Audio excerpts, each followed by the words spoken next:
O Senhor esteja convosco. Ele está no meio de nós. Proclamação do Evangelho de Jesus Cristo segundo Lucas. Glória a vós, Senhor. Naquele tempo, Jesus disse aos seus discípulos: O Filho do Homem deve sofrer muito, ser rejeitado pelos anciãos, pelos sumos sacerdotes e doutores da lei, deve ser morto e ressuscitar no terceiro dia. Depois Jesus disse a todos: Se alguém me quer seguir, renuncie a si mesmo. Tome sua cruz cada dia e siga-me. Pois quem quiser salvar a sua vida vai perdê-la, e quem perder a sua vida por causa de mim, esse a salvará. Com efeito, de que adianta a um homem ganhar o mundo inteiro se perde e se destrói a si mesmo? Palavra da salvação. Glória a vós, Senhor. De que adianta o homem ganhar o mundo se perde a si mesmo? É com essas palavras que nós somos exortados por nosso Senhor a começarmos bem esse nosso caminho quaresmal. De que adianta? Eu quero ganhar o mundo todo, mas nessa tentativa de ganhar o mundo eu perco a mim. Isso não é condicional, tá? Isso não é uma hipótese. Deus não está dizendo, pode ser que se você tentar ganhar o mundo, você vai perder-se a si mesmo. Ele está dizendo, como consequência única, né? Se você quiser ganhar o mundo, você vai perder a sua vida. Não tem como querer ganhar o mundo e manter a sua própria vida. Isso aqui, ganhar o mundo e manter a própria vida, é semelhante os dois caminhos que são oferecidos a nós pelo Deuteronômio. Na primeira leitura, Moisés vai dizer, transmitindo para nós essa mensagem de Deus.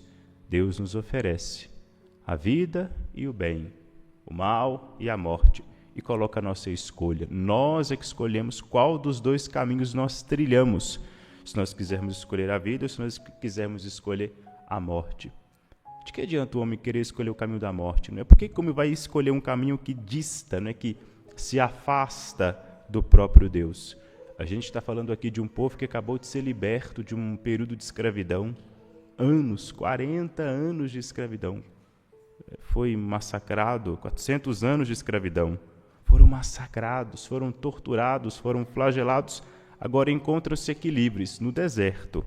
Vamos lembrar que estão no deserto, onde tem muito sofrimento. Porém, já estão livres e caminham para um único destino, que é a terra prometida a eles. Como é que eu escolho a vida? Como é que eu escolho o bem? O próprio Deuteronômio diz: amando ao Senhor teu Deus, obedecendo a sua voz e apegando-te a Ele. Quer viver? Obedeça a Deus. É Ele que nos dá a nossa vida, Ele é a fonte da nossa vida. Seguir os mandamentos, obedecer a lei de Deus, desfazer-se da sua própria vontade e seguir a vontade de Deus, esse é o caminho da vida e da vida verdadeira. Aquele que vive assim tem a sua vida aumentada, ainda que uma expressão muito latente da compreensão ainda limitada da grandeza do próprio Deus. O povo de Israel, ele está preso, apegado a uma prosperidade material, ainda está. Eles estão apegados a uma certa longevidade. Aquele que ouve a voz de Deus, que segue os mandamentos, ele vive por muitos anos. Mas a gente sabe que com Cristo essa longevidade ela tem um outro aspecto. Ela é muito maior do que uma longevidade aqui.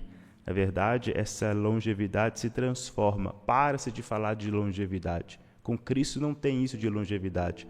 Com Cristo tem a eternidade. Deus ele oferece já aqui para o povo de Israel, o povo que ainda não entende, não consegue entender, mas Deus já oferece a vida eterna, a eternidade, e não a mera longevidade. Deus aqui já está oferecendo uma liberdade antropológica. Israel não consegue reconhecer, né, que Deus ele não quer libertá-lo de um povo que o faz escravo. Ele quer libertá-los de Satanás que os escraviza, quer libertá-los do mundo que os escraviza, quer libertá-los deles mesmos, que se auto-escravizam. O povo livre no deserto, em vez de ser generoso para conhecer Deus, o que eles vão fazer? Vão começar a demonstrar uma ingratidão tremenda. Deus manda um pão do céu, eles vão enjoar do pão no deserto, onde não tinha nada para eles comerem. Ainda assim vão criticá-lo, ainda assim vão apontar o dedo para Deus, ainda assim vão dizer que Deus os abandonou, ainda assim vão fazer um bezerro de ouro, vão ajoelhar diante desse bezerro e vão virar as costas para o Deus que, com mão forte, como diz o salmista, com mão forte, com braço estendido, os livrou, os libertou da terra do Egito. O salmista ainda canta que aquele que confia a Deus, esse é feliz. É também semelhante a uma árvore que à beira da torrente está plantada. É aquelas árvores que estão plantadas na beira do rio, são sempre verdejantes, sempre vivas. Aquelas que estão mais distantes, que passam por aqueles períodos de aridez, ficam secas, sofrem muito mais quando não morrem.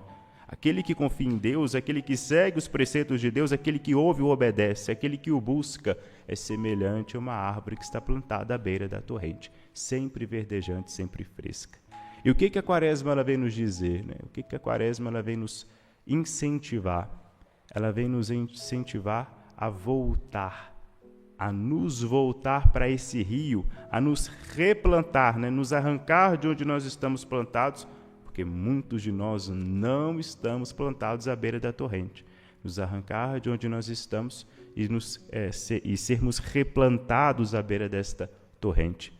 Mas afinal de contas, Padre, quando nós somos batizados, nós não fomos plantados à beira dessa torrente? Quando nós somos batizados, nós não somos purificados? Quando nós não somos batizados, nós não entramos em Deus, não ficamos unidos a Cristo? Sim, ficamos. Nós nos unimos a Cristo, nós nos purificamos. Quando nós somos batizados, sim, nós todos somos plantados ali à beira daquela torrente. Mas acontece que nós somos árvores rebeldes, somos árvores ignorantes. Com o passar do tempo, o tempo vai passando, nós vamos ficando mais velhos, vamos crescendo. Somos plantados ali quando somos pequenininhas, né? Está muito fácil ali.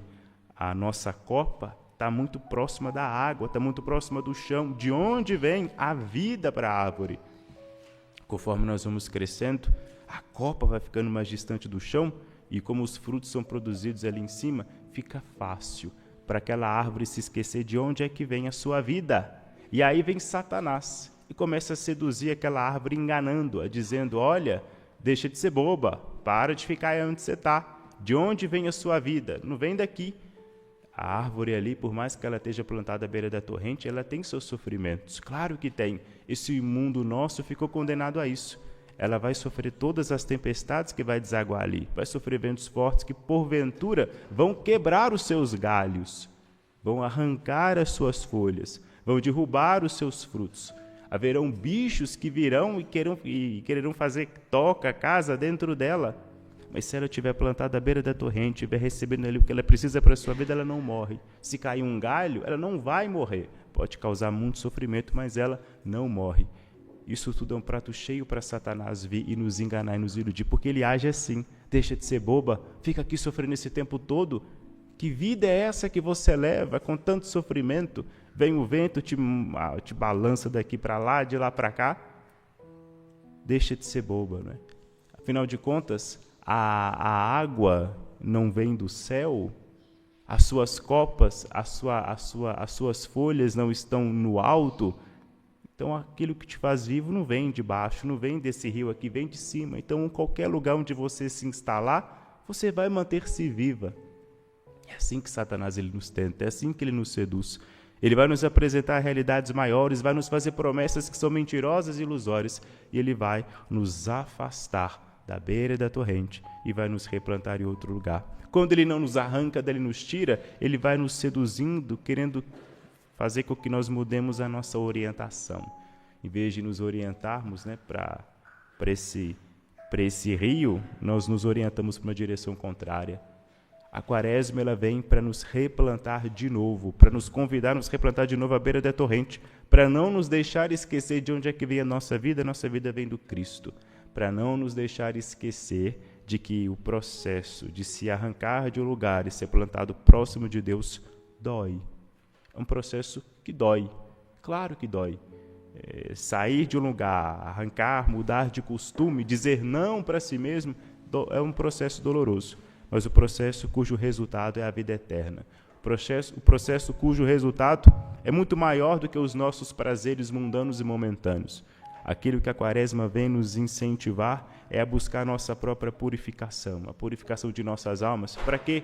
Para no dia que nós formos chamados por Deus, nós pudermos ser apresentados a Ele com coração puro, com coração limpo, para sermos apresentados a Ele com coração aberto, com coração generoso, para que nós cheguemos perto dele sem nenhuma gratidão, sem nenhuma mancha, sem nenhuma ingratidão, sem nenhuma mancha de ingratidão, para que assim nós possamos acolher o seu abraço amoroso. É Ele que pede para que nós acolhamos o seu Evangelho. É Ele que pede para que nós acolhamos a palavra da salvação. É Ele que pede para que nós acolhemos a salvação. A salvação está aí, está dada. A pergunta de Deus foi feita. Você escolhe o caminho do mal, da morte ou da vida e do bem? Está aqui diante de nossos olhos. A gente precisa ter um pouquinho de coragem para fazer esforço, uma violênciazinha mínima contra nós mesmos, para nós conseguirmos alcançar a beira da torrente, ficarmos ali próximo de nosso Deus. O que adianta, repito, ganhar o mundo inteiro? O que adianta eu conquistar, me tornar grande aqui, sendo que eu posso perder a vida eterna? Sendo que a minha alma pode perecer, padecer eternamente. Se eu posso ser eternamente uma árvore vistosa, por que eu vou querer me tornar uma palha que é jogada daqui para lá conforme a vontade e deliberação do vento? A pergunta foi lançada. E não tenhamos medo do sofrimento. A gente olha para o sofrimento como se ele fosse um bicho de 7 cabeças. Afinal de contas, é outra tentação, né? Outra ilusão que Satanás nos impõe. O sofrimento, gente, ele vai nos acompanhar em qualquer momento da vida. Qualquer momento da vida. Não precisamos nem sequer correr atrás deles. O que nós precisamos fazer, abraçar a cruz, é abraçar as nossas dificuldades, abraçar aquilo que nos vem que é doloroso e não se revoltar contra Deus, contra o mundo, porque nós passamos por isso ou por aquilo, mas abraçar os pesares que nos advêm. Uma vez eu fui numa igreja, fui me confessar, e aí uma mulher lá, não era da igreja, não, todo mundo estava escondido da chuva, estava chovendo um pouco, a mulher estava lá tomando chuva. E eu fiquei pensando, eu achei até que ela era uma moça que queria se conversar, estava ali, sei lá, fazendo alguma penitência, alguma coisa assim. Foi isso que eu pensei na hora. Mas de repente apareceu um gato. Aí o gato chegou, a mulher foi e colocou comida ali para o gato. Por que ela estava esperando o gato chegar? Porque como estava chovendo, ela não queria colocar a ração ali e deixar a ração molhar para o gato, a ração estufar, sei lá, e o gato não comer mais. Ela teve todo esse cuidado de tomar chuva para esperar o gato, para colocar comida para o gato. Isso aí comporta um certo tipo de sofrimento.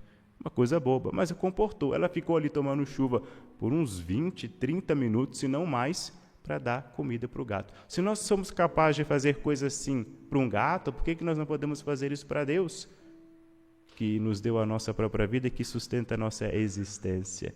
Se nós podemos fazer sacrifícios pequenos por aquilo que amamos, por pessoas que amamos, quanto sacrifício não fazem as mães e os pais pelos seus filhos? Como não fazem sacrifícios os casais que ainda estão apaixonados? Todos fazem sacrifício. Sacrifício é uma coisa comum. O sacrifício ele é a expressão mais bonita, mais forte, mais avassaladora do amor. Quem ama faz sacrifício, quem ama sofre. Amar dói, amar não tem jeito. Se eu amo outra pessoa, quem quer que seja, eu preciso começar a abrir mão de algumas coisas minhas que incomodam a outra pessoa. Eu preciso olhar para mim e reconhecer o que eu tenho de injustiça, o que eu tenho de incômodo, o que eu tenho de feiura e começar a abrir mão disso, para que eu possa encaixar com a outra pessoa. É isso. Relacionamento é esse, amizade, matrimônio é assim. Se não encaixa, eu preciso e polir essas porosidades, essas deformidades que vão me impedir de encaixar com a outra pessoa. Até que, por fim, lapidado, o processo de lapidação dói, até que eu, lapidado, eu consiga me encontrar, me encaixar com a outra pessoa. O nosso relacionamento com Deus não é diferente disso.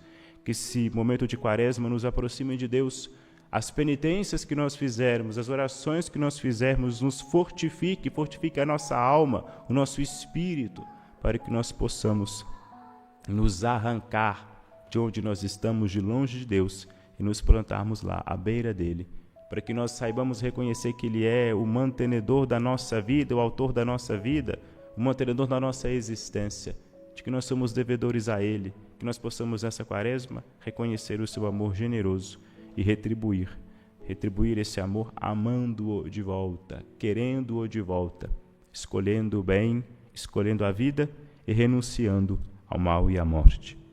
Glória ao Pai, ao Filho e ao Espírito Santo. Como era no princípio, agora e sempre. Amém.